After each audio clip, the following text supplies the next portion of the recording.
trouxe uma palavra, e essa palavra é um trajeto em evidência. Se eu fosse dar um nome, seria esse: um trajeto em evidência.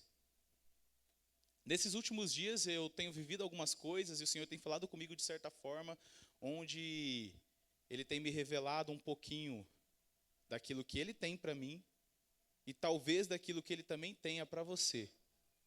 Mas para que possamos alcançar isso, é muito necessário ter maturidade e entendimento, para que possamos se manter no caminho, não sair nem para a direita e nem para a esquerda. Eu quero convidar os irmãos a abrir comigo em Provérbios 19, 21. Provérbios 19, 21.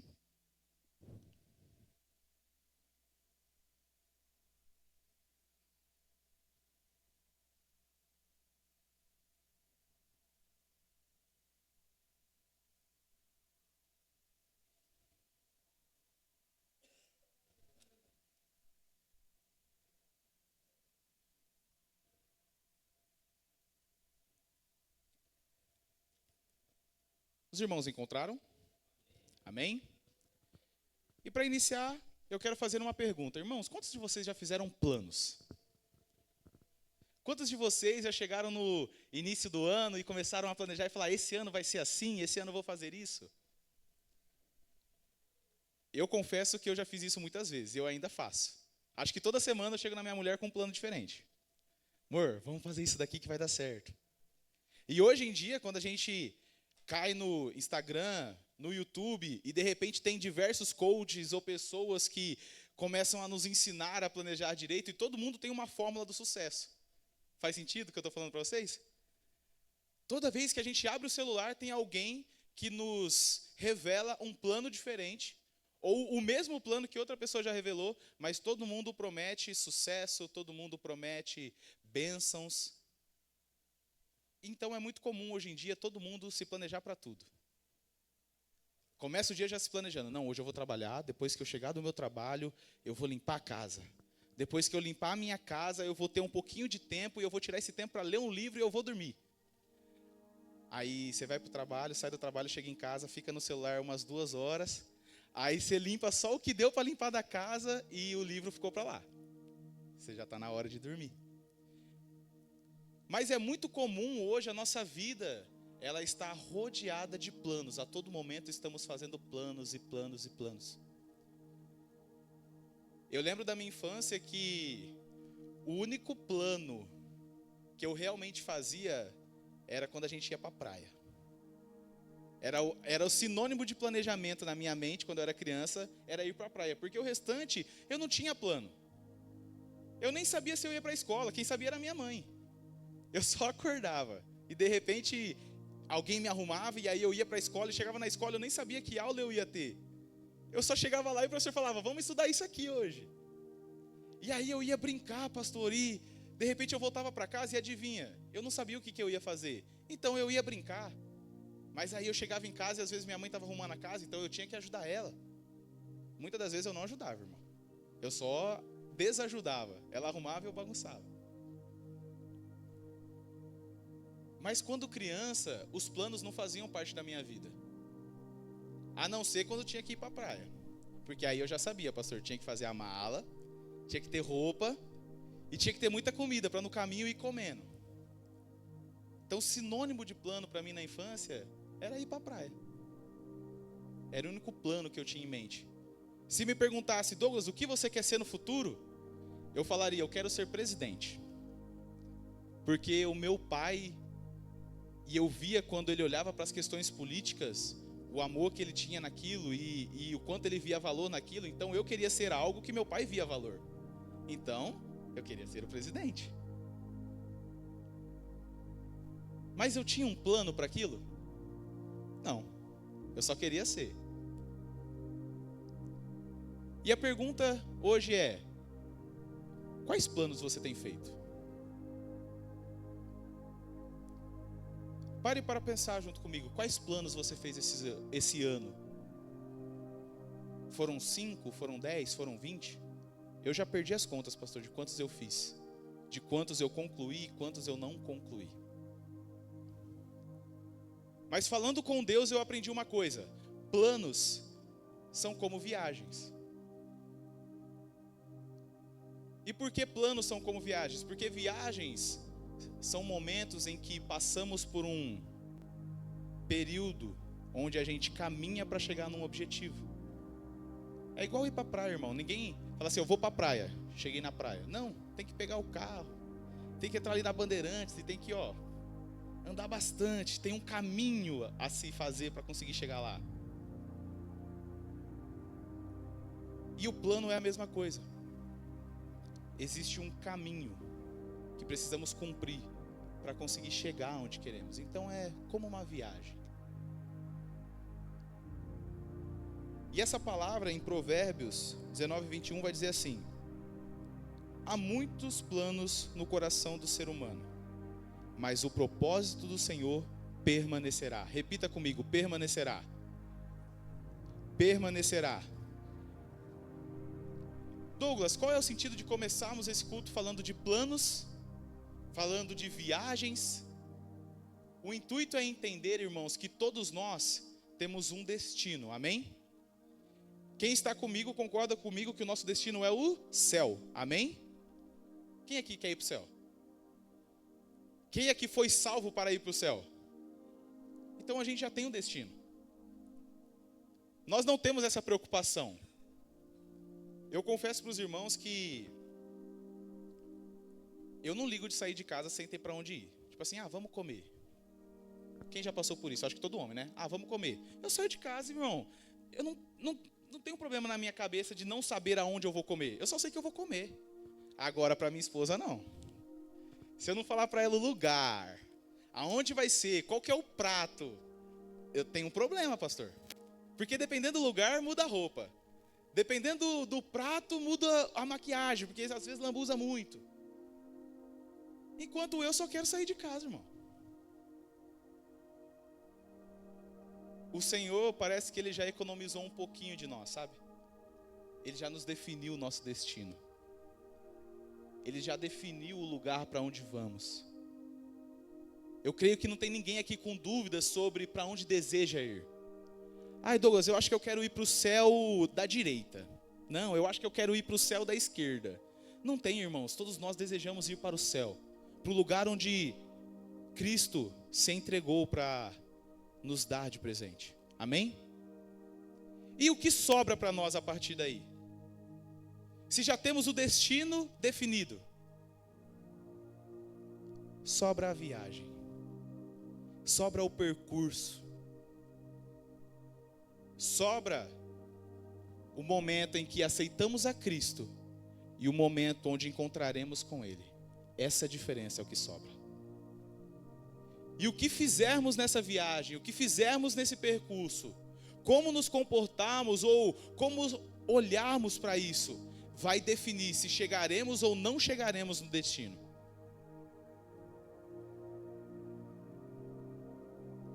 Eu conheci algumas pessoas, irmãos, e às vezes eu estou treinando a ouvir um pouco. Quem me conhece sabe que eu falo demais. Se deixar, irmão, eu falo 1, 2, 3 horas, assim, sem problema nenhum. Eu tenho tentado ouvir.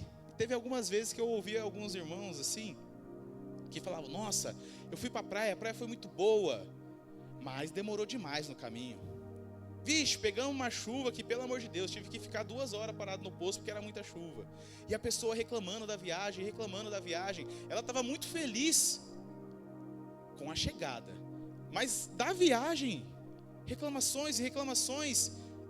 E hoje de manhã, o Espírito Santo me fez lembrar de momentos como esse, porque ele estava me falando assim, o que sobra é o percurso. Não há motivos para reclamar do percurso se é Ele que te leva para o lugar que você deseja ir. Não há motivos para reclamar do percurso se é Ele que vai realmente fazer acontecer aquilo que você tem esperado. Porque eu tenho certeza, se você perguntar para qualquer cristão, para onde você quer ir quando você morrer, todos eles falarão, eu quero ir para o céu. Mas quantos deles poderão olhar para a sua vida e agradecer por tudo que aconteceu nela? Tudo.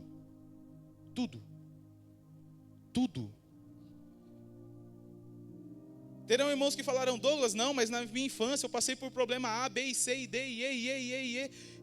E aquele irmão carrega aquilo com ele 20, 30, 40 anos. E vai ter aquele irmão que fala: não, eu deveria ter tido uma vida melhor, eu sofri demais, eu trabalhei demais, eu tenho certeza que existem dores, como existe também dores na minha trajetória. Mas o Senhor em nenhum momento prometeu uma vida perfeita, amém? Pelo contrário, a todo momento Ele nos mostrou o objetivo e esclareceu o que aconteceria conosco até chegar no objetivo. A verdade é que Cristo trouxe a verdade dele, não a fim de te ludibriar, como faz esses homens que chegam no YouTube ou no seu Instagram, ou todos os dias vem com uma fórmula do sucesso e tudo que ele fala é bênção, é sucesso e vai dar certo. Pelo contrário, Cristo ele trouxe doses de realidade. E em cada dose de realidade que ele revela a nós, ele vem falando assim: mas você não estará sozinho. Mas você não estará sozinho.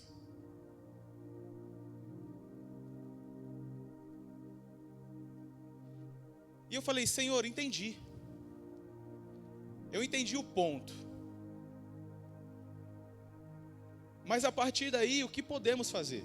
A gente tem que sentar e simplesmente se conformar? A gente tem que sentar e simplesmente falar assim: o que acontecer, graças a Deus, e vamos até o fim? E aí o Senhor me lembrou que Ele nos fez capaz, irmão. Repita isso comigo: eu sou capaz. Eu sou capaz. O Senhor, Ele te fez capaz de navegar pelo percurso. E ser capaz de navegar pelo percurso quer dizer que mesmo que as ondas estejam altas, mesmo que o mar não esteja do jeito que você precisa que estivesse, você será capaz de passar por isso. E terão dias de tempestade, mas também terão dias de sol. E o Senhor te fez capaz de passar por isso. No mundo existe pessoas que falam: deixe a vida me levar, mas na igreja não. Na igreja quem te conduz é o Senhor. Na igreja a sua vida não são somas de resultados externos. A sua vida é fruto de um planejamento de Deus. Isso faz com que você tenha que se lembrar que se algo te acontece, não te acontece por acaso. Se algo te acontece, não te acontece por acaso, meu irmão. Eu tenho conversado nos últimos tempos com pessoas que vêm falar comigo e falam: Douglas, sabe, está acontecendo isso comigo, está acontecendo aquilo comigo. E são situações que não tem como dizer que são boas. Mas depois de 1, 2 dias ruminando sobre aquilo, eu começo a ver, irmãos, a mão de Deus na vida da pessoa e ela nem está vendo. Eu tenho um colega meu que ele está passando um problema no emprego, sabe? E isso está fazendo ele se mover. De repente, eu vejo esse cara falando sobre aprender coisas novas e sobre se lançar em novas oportunidades, porque ele está passando uma coisa no emprego dele que está fazendo com que ele queira sair de lá. E ele está levando isso como se fosse ruim. E depois de alguns dias pensando sobre isso, eu comecei a olhar e falar: cara, isso não é ruim não. Porque se você realmente se lançar da forma que você está querendo, daqui 1, 2, 3 anos, você será mais maduro, mais capaz do que você é hoje.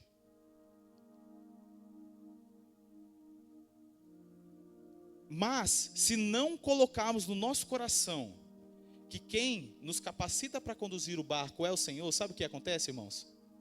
Na primeira pedra que a gente bate e faz com que a gente precise prestar mais atenção, a gente começa a murmurar.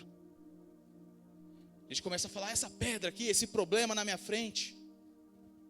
Eu sou filho de Deus e parece que só tenho problema.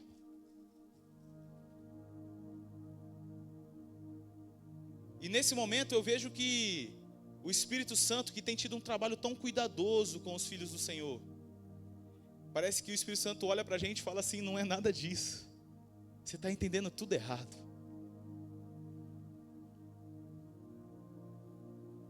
O Senhor nessa manhã, irmãos, Ele quer nos chamar para olhar para a trajetória na perspectiva correta.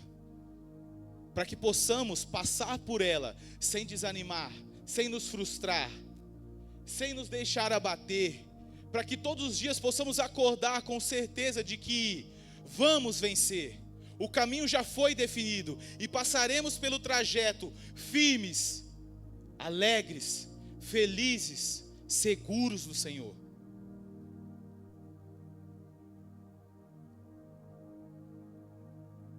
Cada ano que passa, a geração que se levanta é uma geração mais pessimista, fria. Já perceberam isso?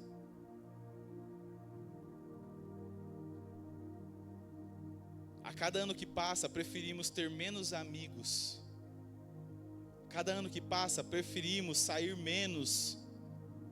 A cada ano que passa, parece que nos fechamos mais. E isso, sabe qual é o nome disso, irmãos? O nome disso é medo. É medo. Eu tenho medo de ter muitos amigos porque outros me frustraram, pastor.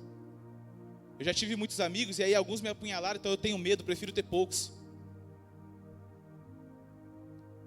Eu tenho medo de sair, de falar, porque quando eu fazia isso falavam da minha vida, então agora eu prefiro sair menos, prefiro que me vejam menos. Eu tenho medo de receber pessoas na minha casa, porque as pessoas ficam olhando, ficam falando, e daqui a pouco, irmãos, esse medo que a gente vai sentindo e que vai refletindo nas nossas próximas atitudes, também estão refletindo na próxima geração, que vai refletir na próxima geração e na próxima geração.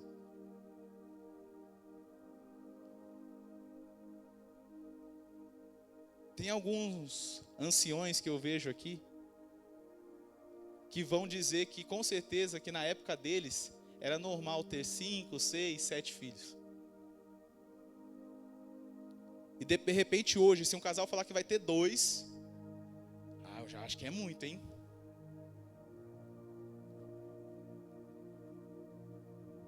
Para vocês entenderem que temos que ter cuidado com o medo. O diabo, ele planta medo para que no trajeto que temos que fazer para chegar ao céu, que a gente se perca. E ele vai nos minando com esse medo, irmãos. Vai nos minando.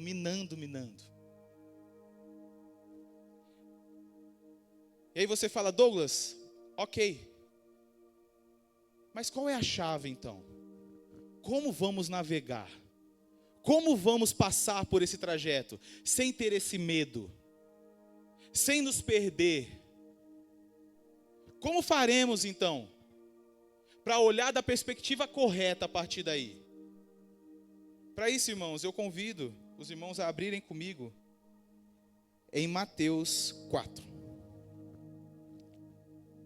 E eu peço para que os irmãos deixem a Bíblia aberta, porque faremos um paralelo entre Mateus e Êxodo.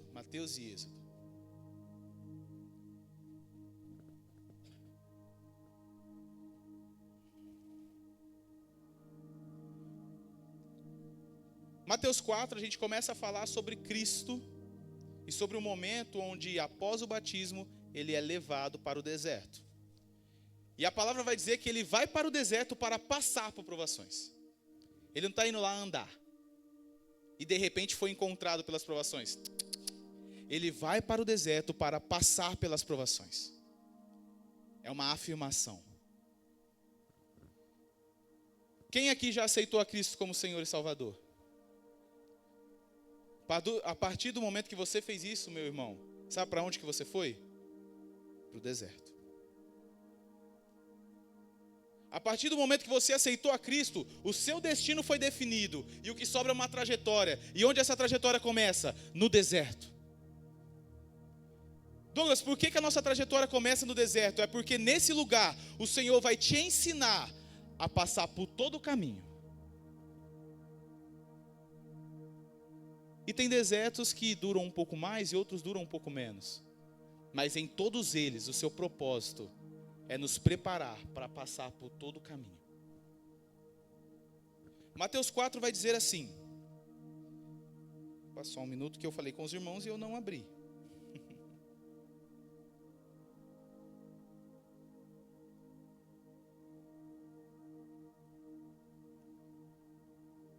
Mateus 4 vai dizer assim: a seguir, Jesus foi levado pelo Espírito ao deserto, para ser tentado pelo diabo.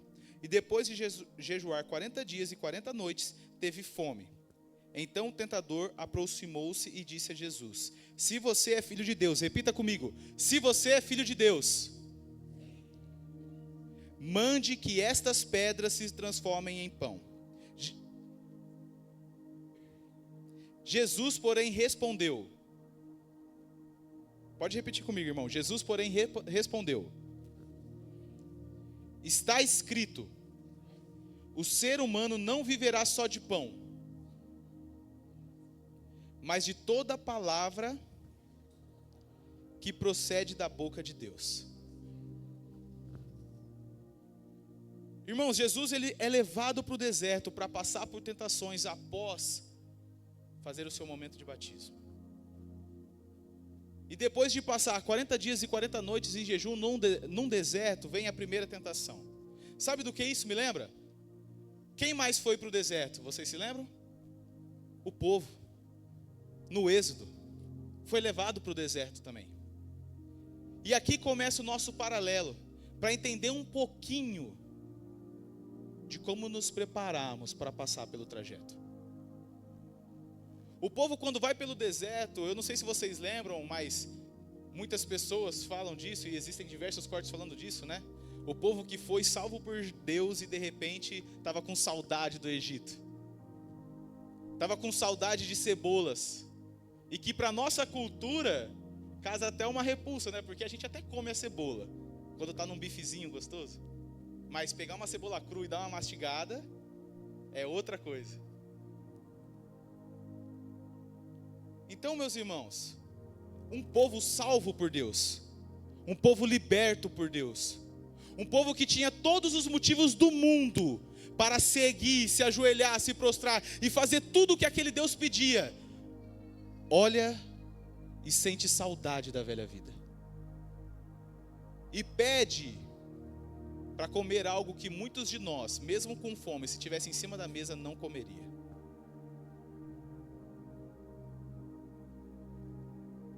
E de repente o Senhor, Ele responde àquele povo com o quê? Com o maná.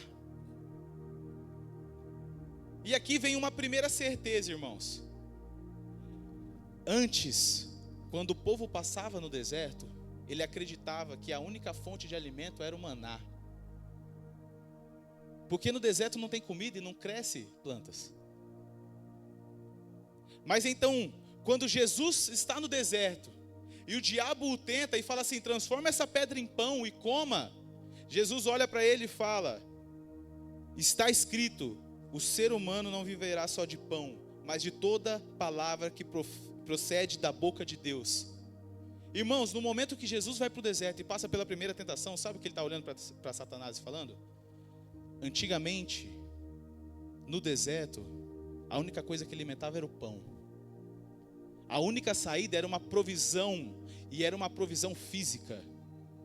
A partir de hoje não mais. A partir de hoje, se você está no deserto, não é só o pão que vai te fazer sair de lá, não é só o pão que vai te alimentar lá dentro, mas tudo aquilo que procede da boca de Deus. Eu acho que você não pegou isso, irmãos. Às vezes você está passando um momento na sua vida que você está achando que o que vai resolver é 10 mil a mais na sua conta. Você está achando que o que vai resolver é um emprego novo que ganha mais, ou uma promoção lá na loja de carro, para você comprar parceladinho em mais tempo. O que vai resolver a sua vida é uma esposa nova, um marido novo, uma surra bem dada no filho. Enquanto a palavra está dizendo que a partir do momento que Jesus revelou, não precisamos simplesmente recorrer àquilo que podemos ver, que a gente acha que vai resolver o nosso problema, mas tudo aquilo que procede da boca de Deus, tudo aquilo que procede da boca do Senhor, é suficiente para nos alimentar, é suficiente para nos fazer passar por aquilo que temos vivido. Então, se você falar: Douglas, estou passando por um problema A, B ou C, a minha resposta vai ser: fale com Deus, porque a resposta dele é o suficiente. A resposta do Senhor sempre será o suficiente. Aquilo que Ele declara sempre será o suficiente. Douglas, qual é a primeira maneira de conseguir passar pelo trajeto? É entender que o que o Senhor fala para nós é suficiente.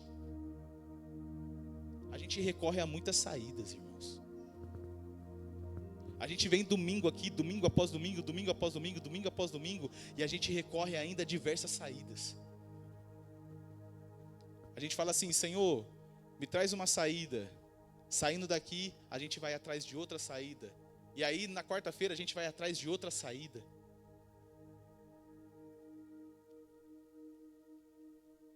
Para navegarmos, irmãos, nesse trajeto até o céu, precisamos acreditar que a palavra do Senhor é suficiente.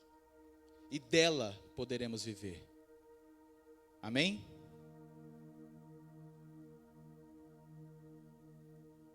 E a partir daí, irmãos, você concorda comigo que no momento que você entende que a palavra de Deus é suficiente, você já sabe que o maná pode te alimentar, e agora a palavra de Deus te alimenta, amém? Então, irmãos, o deserto também é lugar de novas capacidades. No deserto você desenvolve novas formas. No deserto você encontra algo que você achava que não poderia existir. Quando o diabo tenta Jesus, o que o diabo está falando é o seguinte: se você está com fome, busque a única saída, transforme a pedra em pão e coma. E quando Jesus dá uma outra resposta, Jesus está falando: não existe só essa saída, existe essa também. Posso te falar uma coisa? É exatamente no lugar que você está, que você vai encontrar novas maneiras, que o Senhor vai te capacitar para fazer coisas diferentes. É exatamente nesse lugar. Debaixo da palavra dele, ele te capacita, meu irmão. Debaixo da palavra dele, ele te prepara. Para passar por esse trajeto, por esse caminho, exatamente o que ele vai fazer é isso, é te preparar todos os dias, te capacitar todos os dias. Ninguém aceita Jesus e de repente está preparado, irmão. Irmão, quando eu aceitei a Jesus, eu passei um tempão fazendo cagada ainda. Quem aqui já fez isso também? Um bom tempo. Mas foi permanecendo na presença do Senhor, sabe, Betinho? Que Ele foi me aperfeiçoando, que Ele foi me lapidando, que Ele foi me capacitando. Deserto é lugar de confiar em Deus, e é lugar de ser capacitado por Deus. Amém? Douglas, a partir daí, o que mais podemos viver no deserto? Mateus 5, abram comigo. A palavra vai dizer: então o diabo levou Jesus à cidade santa, colocou-o sobre um pináculo do templo e disse: se você é o filho de Deus, jogue-se para baixo, porque está escrito: aos seus anjos ele dará ordens e a seu respeito, e eles o sustentarão nas suas mãos, para que você não tropece em alguma pedra. Jesus respondeu, e aí eu peço que vocês repitam comigo, os irmãos: também está escrito: não ponha à prova o Senhor, o seu Deus. Irmãos, a palavra vai dizer que lá em Êxodo, os povos começaram a murmurar por causa de água. Não tem água, estamos com sede, não tem água, estamos com sede. E naquele momento, em Êxodo, os povos começam a colocar Deus à prova. Se Deus é conosco, como que não tem água? Eu vou levar o versículo para vocês, irmãos, para que possamos ler juntos. Êxodo 17.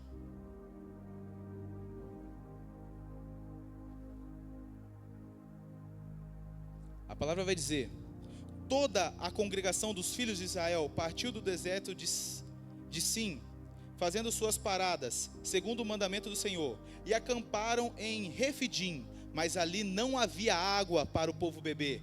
Então o povo discutiu com Moisés e disse: dê-nos água para beber. E Moisés respondeu: por que vocês estão discutindo comigo? Por que estão tentando o Senhor? Mas ali o povo estava com sede de água e murmurou contra Moisés, dizendo: por que você nos tirou do Egito para nos matar de sede, a nós e a nossos filhos e a nossos rebanhos? Então Moisés clamou ao Senhor. Mais abaixo, na parte do versículo 7, vai dizer: e chamou o nome daquele lugar Massá e Meribá, por causa da discussão dos filhos de Israel, e porque tentaram o Senhor. Irmãos, isso aqui foi um grande impacto para mim. Porque muitas vezes eu fiz aquela oração. Sabe aquela oração? Senhor, eu sou teu filho, como alguém se levanta contra mim desse jeito? Eu sou teu filho, como assim falta isso e aquilo na minha vida? Eu vou na igreja, eu sirvo, como que... Senhor, na sua palavra vai dizer que as bênçãos viriam atrás, e como que eu estou vivendo um momento como esse? Aquela oração indignada, aquela oração agressiva, aquela oração cheia de justiça, você se sente até justo orando aquilo. Igual o povo se sentiu aqui, no deserto, longe daquela terra que não era deles, mas que eles chamavam de casa. Estavam passando por uma necessidade real, não era uma necessidade qualquer, uma necessidade real, mas se levantaram contra o Senhor dizendo: vai me deixar passar fome, vai me deixar passar sede, perdão.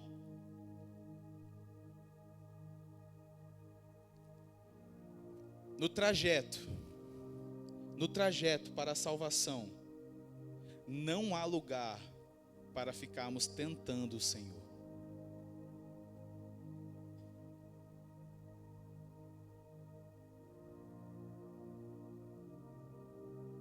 Vou fazer uma analogia com os irmãos, para que entendam isso de maneira mais profunda junto comigo.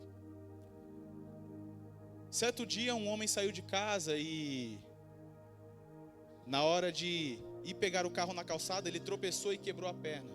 Isso é bom ou ruim?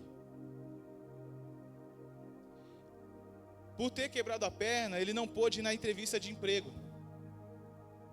E por não ter ido na entrevista de emprego, ele não passou no emprego. Isso é bom ou ruim? Por ter quebrado a perna, esse homem, pastor, ele ficou 6 meses na casa dele, sem ganhar dinheiro, parado. E teve necessidades que começaram a acontecer dentro da casa dele. Isso é bom ou ruim?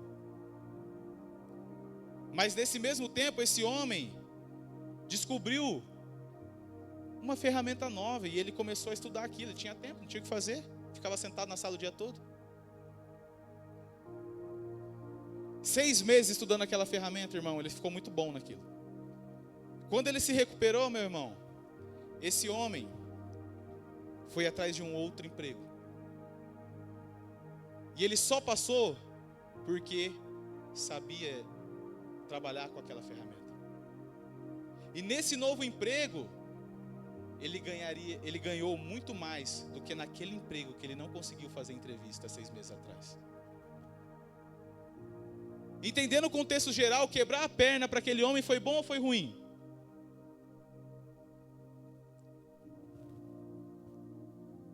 A dificuldade que você passa hoje não define o compromisso que Deus tem com você. Aquilo que você está passando hoje não define o que o Senhor tem com você. Se você acha que é ruim, meu irmão, espera no Senhor. Se você acha que é ruim o que você está passando, meu irmão, se coloca diante dele, não com uma alegoria de justiça ou com uma raiva, mas falando: Senhor, me faz passar por isso e ficar mais forte. Me faz passar por isso e ficar mais forte. Porque dizer se algo é bom ou se é ruim, irmão, só depende do tempo que você dá para Deus concluir aquilo que Ele está fazendo na sua vida. Só depende disso. Não há tempo para ficarmos colocando o Senhor à prova.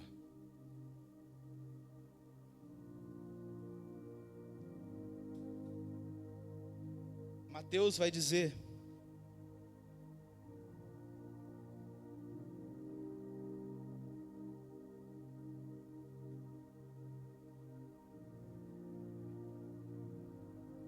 não ponha à prova o Senhor, seu Deus. Repita comigo: não ponha à prova o Senhor, teu Deus. Ele está contigo, meu irmão. O Senhor está contigo. Não interessa se no trajeto está chovendo, está tempestade, Ele está contigo. Posso te falar uma coisa? O que define se um homem é capaz não é o quanto ele estudou, não é o quanto ele se mostra capaz, mas é o tanto de experiência que ele já teve passando pela mesma situação. A primeira tempestade, ela nos abate, ela nos machuca. A segunda abate e machuca. Mas na terceira você vai estar mais preparado. Na quarta você vai estar extremamente mais preparado para passar. Na quinta, irmão, a tempestade vai parecer uma chuvinha. Enquanto todo mundo no barco estiver desesperado, você vai estar igual o capitão assim, ó, cantarolando, irmãos. E a tempestade acontecendo.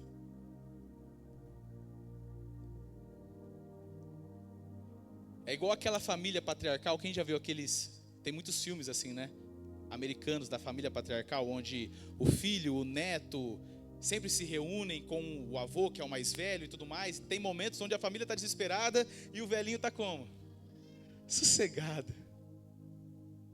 Todo mundo perdendo a cabeça, sabe, pastor? E o mais velho está como? Pleno. Porque não foi a primeira vez que ele passou por qualquer tipo de situação. Então, meus irmãos, não coloquem o Senhor à prova.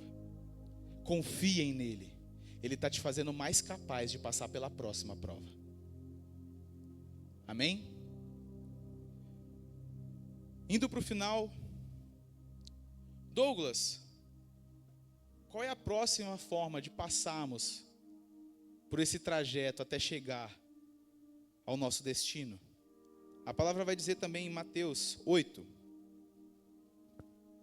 O diabo ainda levou Jesus a um monte muito alto, mostrou-lhe todos os reinos do mundo e a glória deles, e disse: tudo isso lhe darei, se, prostrado, você me adorar. Então Jesus lhe ordenou, repita comigo, irmãos: vá embora, Satanás, porque está escrito: adore o Senhor, seu Deus, e preste culto somente a Ele.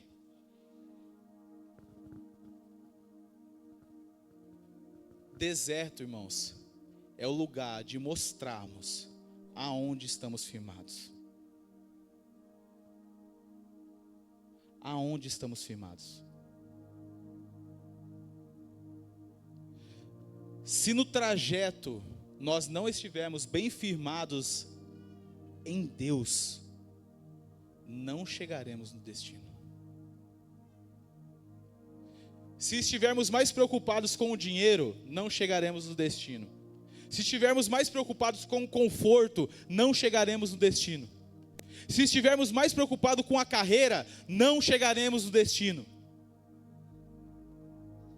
Se estivermos mais preocupados com a família, não chegaremos no destino. É duro de ouvir, né? Mas onde está a sua fortaleza?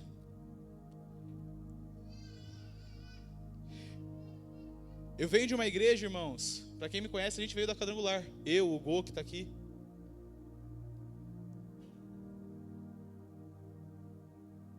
Existiam irmãos que estavam profundamente atuantes na obra do Senhor.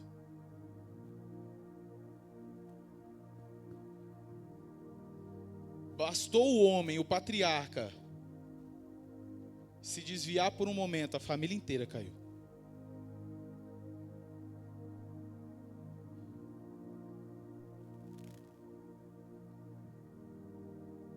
Não estou dizendo que quando qualquer membro da família tem um problema e se afasta, todo mundo vai viver normalmente. Não, terão outras situações. Mas se a família inteira caiu, eu me pergunto, aonde estava o fundamento da esposa e dos filhos?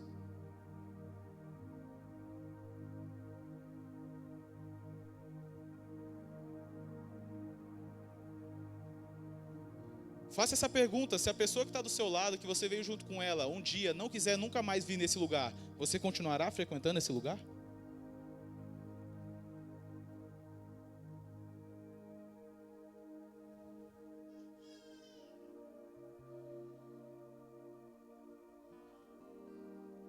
Se você perder o seu emprego, se você perder todas as suas coisas, você continuará frequentando esse lugar?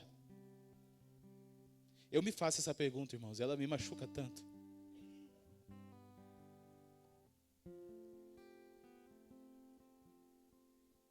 Me machuca tanto porque, como um ato heróico, eu posso falar que sim, mas eu não sei, irmãos. Eu não sei. Eu peço para o Senhor todos os dias: Senhor, seja intrínseco em mim, para que mesmo que tudo falte, eu não me perca de Ti. Mesmo que tudo falte, eu não me perca de Ti, Senhor. O meu maior temor é me perder de Ti, Senhor. Porque, irmãos, é muito fácil dizer que amamos a Deus, irmãos, é tão fácil. Nesse momento, sabe o que está acontecendo aqui? Busquem a dimensão disso junto comigo. Nesse momento, o diabo levou Jesus e apresentou todos os reinos da terra. Você concorda comigo que depois que Jesus foi crucificado e que Ele ressuscitou, Ele foi à direita de Deus Pai, e naquele momento, o nome dele ficou acima de todo nome? Concorda comigo? E que a partir daí, todo o reino da terra, todos os lugares, todas as riquezas não se comparavam ao nome dele, e ele estava acima de tudo. Antes de passar pela cruz, antes de passar pela dor, antes de passar pela luta e pela tempestade, o diabo levou ele e fez uma proposta: você não vai precisar passar por nada daquilo, eu vou colocar o seu nome acima de tudo.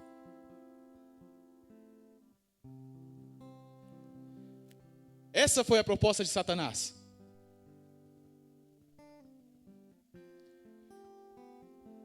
Pega um atalho, Jesus. Se dobra que eu vou te dar um atalho agora.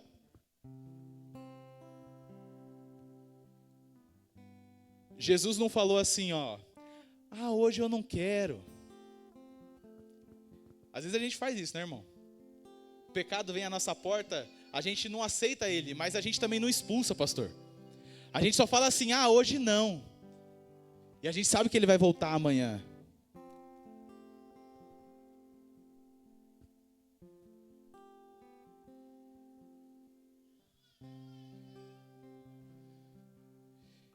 O deserto é o lugar de mostrarmos onde estamos firmados.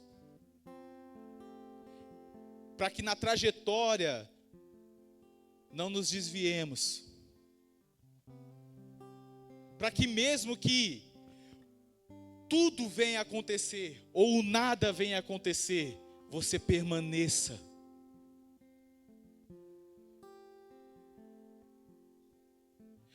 E permanecer e mostrar que está firmado em Deus, não é falar, hoje não. É mandar embora. É declarar que nunca mais volte. Não é olhar para sua esposa e falar assim, olha, não vamos brigar mais.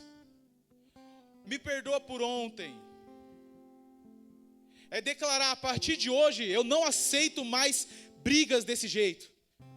Nunca mais pensaremos em nos separar.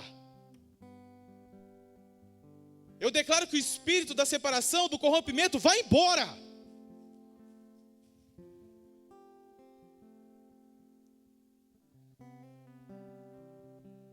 É você que já passou por um problema com dinheiro, que sabe que você não pode ter muito. Você já sabe. Quando você tem muito, você se acha demais. Quando você tem muito, você se corrompe demais. Você vai para os amigos errados.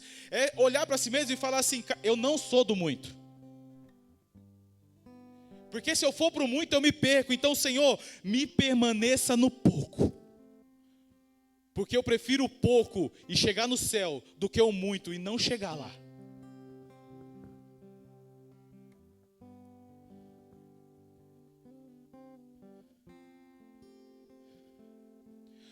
Olhar para esse caminho, irmãos, é olhar para tudo que resume o nosso processo como cristão. O seu destino já está definido. O seu princípio já começou. O que sobra é o caminho.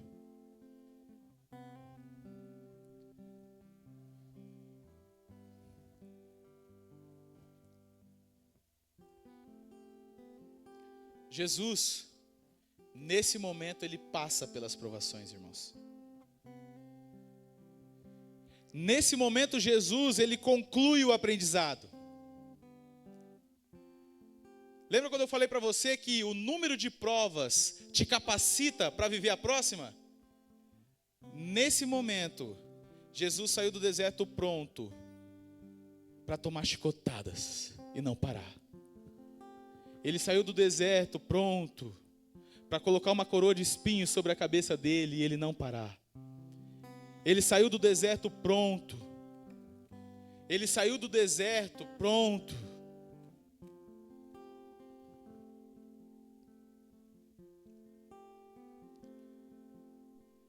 Se coloquem de pé nessa manhã, meus irmãos.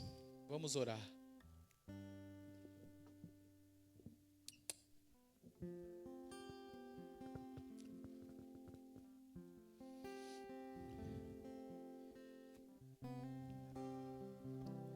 Feche os teus olhos. Coloca a mão no seu coração.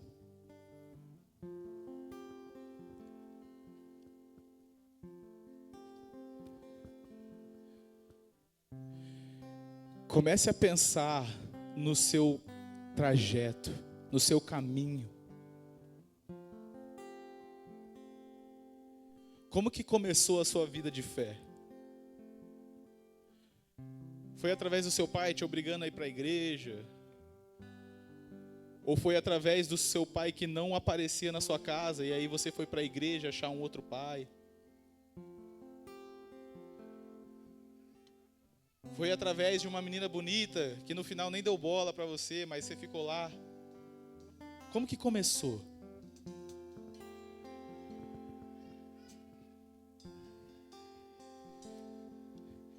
Depois de ter começado a sua vida de fé, como que foi o seu trajeto até hoje? Você realmente colocou o Senhor como seu fundamento nesse tempo? Você realmente mandou embora as propostas erradas que você chegou a receber durante esse tempo?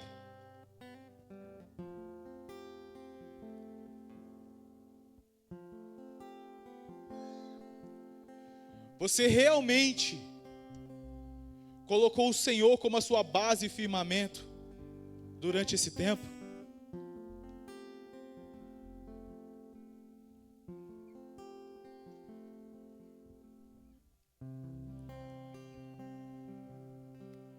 Nessa trajetória até aqui,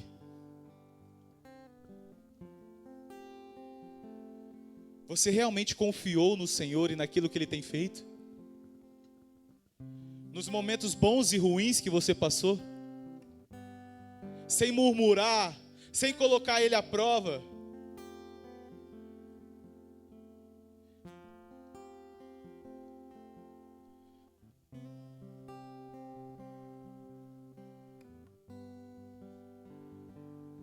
Até aqui, irmãos, desde quando começou a sua trajetória, você tem deixado o Senhor te capacitar a viver?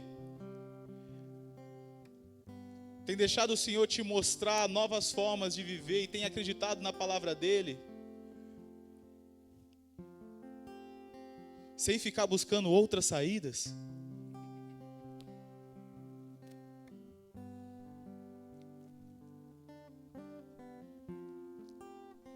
Se assim como eu, você está precisando reconhecer algumas coisas para Deus, comece a falar com Ele. Senhor, me perdoa, Pai. Me perdoa pelas vezes que eu acreditei muito mais em saídas que me apresentaram do que das vezes que eu acreditei realmente na Sua palavra, Senhor.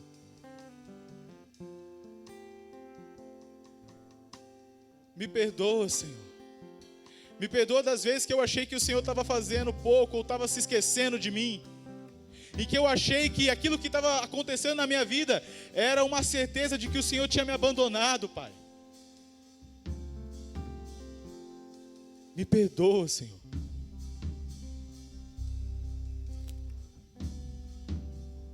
Me perdoa, Senhor, de todas as vezes que o inimigo, Senhor, me ofereceu aquilo que eu queria, ou aquilo que eu acreditava que deveria acontecer, e eu não o mandei embora, Senhor. Eu não o rejeitei com firmeza.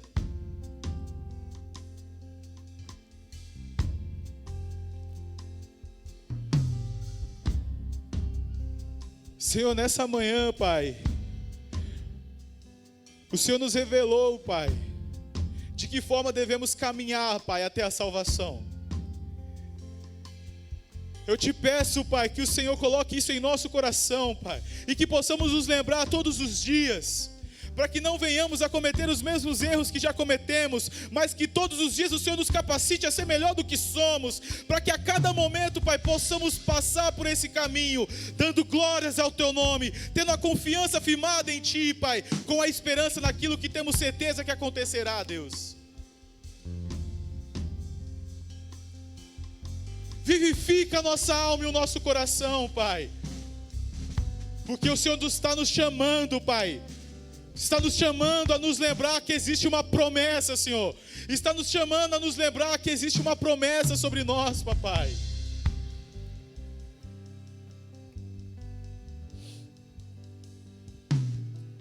Mas que somos capazes, Senhor.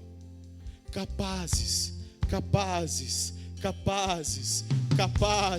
Somos capazes, Senhor, de passar pelo trajeto, Senhor.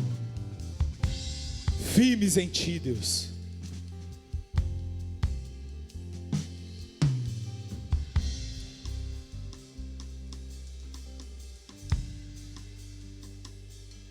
Para finalizar, meus irmãos, abra os teus olhos. Olhem aqui para mim. Se quiser vir, pastor, pode vir.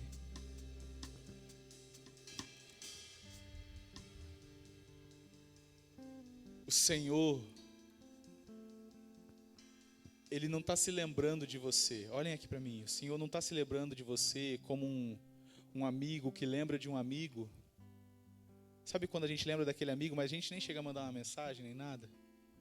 A gente só se lembra dele. Ele era legal. Não é desse jeito que o Senhor te vê. Nem se lembra de você. Pelo contrário. Se você está aqui nessa manhã, se você veio para esse lugar, se você ouviu essa mensagem, é o Senhor vindo falar com você e falando assim: eu não me lembrei de você só na minha memória, mas eu me lembrei de vir falar com você.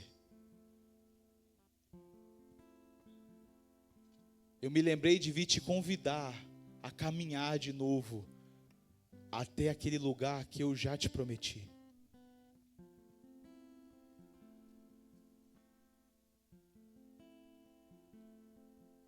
Eu sinto uma graça, sabe, pastor, de amor aqui, sabe?